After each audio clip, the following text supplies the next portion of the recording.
Әрине сәлем, сіздермен бірге Назипа Құлжан жастары. Сыр айдарымыздың кезекті қонағы Еуразия ұлттық университеті студенттер альянсының атқарушы директоры Абунасыр Ағарысұлы. Абунасыр, қош келдіңіз. Қош көрдік. Шақыртуларыңызға рахмет. Ең алғашқы сұрақ. Мені машинада қалдырып кеткен жағдай болған. Иә, болған. Айтып өтсеңіз. Кішкентай кезімде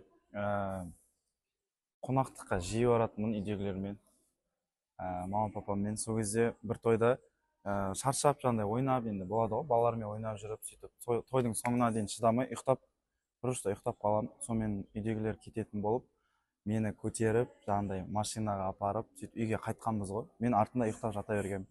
Сөйтіп үйге келіп, гаражға машинаны салып, сөйтіп машина жауып, гараж кіртіп кетіп, мен ұмытып кеткен ғой, мен ұйықтап жата бергенмін. Сөйтіп оянам, терезе буланып жатыр, машина ішінде жатырмын, шығамын, гараж жабық, қап-қараңғы. Сөйтіп есікті қағып, сосын үйдегілер енді естімейді ғой, по-любому. Өздері бір, кім бар еді ғой деп, сөйтіп келіп, есікті ашып мен шығарған. Жылаған жоқпын пайда ол кезде мен. Күшті салқын болды гараж. Жақсы, жарайды. Келесі сұрақ. Оқыған мамандығыма өкінген кезім болған. Қазір оқып жатқан ба? Жоқ, болмаған. Ал негізі мен қазір ғылыми биология және геномика мамандығында 3-ші курста оқимын. Негізі медик болғанды қалағам. Бірақ ұбт-ның нәтижелеріне байланысты биологияға түстім. Бірақ медицинаға түсе алмай тұрсам да, негізі үйдегілер оқытамыз деп отқан. Просто медик болам деп жүрдім да, прям андай екінші ұбт мен бірінші ұбт-ның арасында прям ойланатын болады ғой, нақты шешім шығаратын, серьезно ойландым да сол кезде. Маған медицина, келіскен жоқ. Мен шыдай алмаймын оның оқуына. ұбт-ға да дұрыс дайындала алмадым. Соңғы жағына қарай андай кішкене сол шығармашыл адаммын ғой өзім. Соған не істемей қояйын өзімді деп, биологияны кішкентай классымнан оқимын, сол үшін биология мұғалімі болуды таңдадым. Келесі сұрағымыз, маған мүлдем ұнамаған іс-шаралар болған. Болған. Мен андай ғой, біріншіден, енді 3-ші курспын ғой, 3 жылда енді ондай болмауы мүмкін емес деп ойлаймын. Енді осы шараны ұйымдастырушылар да біреуге ұнау үшін жасаған жоқ деп ойлаймын. Просто әркімнің өзінің ойы болады ғой, шараға баға беретін. Сондай сәттерде бір ұнамай қалған шаралар болған. Бір андай нақты айта алмаймын. Осы шара деп. Сол. Келесі сұрақ, мен меңгере алмайтын аспап түрі болған.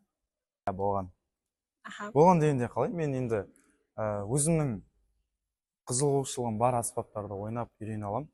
Бірақ енді барлық қандай аспаптар бар, оның барлығын ойнап білмейтін болғандықтан солай жауап бердім. Негізі қызығушылығым болса, үйренуге болады, алып шығуға болады.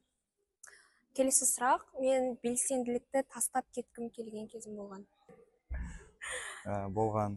Енді команда болғаннан кейін кішкене болады. Шаршап кететін сәттер, андай үлгере алмай қалатын сәттер болады. Кей кезде андай бір үлкен нәрселер ойластырасың да, ол жоспарлағандай болмай қалады. Ол жиі қайталанып кеткеннен кейін кішкене адам іштей сынады. Бірақ мен андай көп мән бермейтінмін, жаңағыдай бір нәрсе келіспей қалса да, мынаяқтан қиын, шаршап үлгермей жатсам да, андай өзімді іштей бүйтіп мотивация беріп алып жүретінмін да. Сол менің 1-ші курсымның жазында кішкене қаттырақ болды, сол шығу туралы ой. Сол кезде барлығы жиналып қалып, сол сәтке келді да, сондай ойлармен күрестім өзім, белсенділікті қою, ұйымдан алыстау деген сияқты. Бірақ оның бәрі уақытша екенін түсіндім.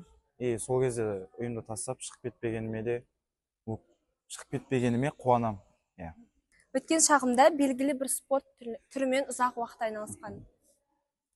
Болған. Мен бала кезімнен негізі спортпен бастаған. 5 жасқа толмай, үйдегі мамам мен папам спортқа апарған. Менің алдымда 2 әпкем бар. Кішкене енді әпкелерінің арасында ерке болып, сондай болғаннан кейін спортқа жақын болсын деген сияқты бір мақсатта апарған. Сөйтіп маған ұнап, сол спортта 7 жыл айналыстым, каратэмен айналыстым. Одан кейін бокспен де айналыстым. Жалпы спортқа жақын болдым мектеп кездері.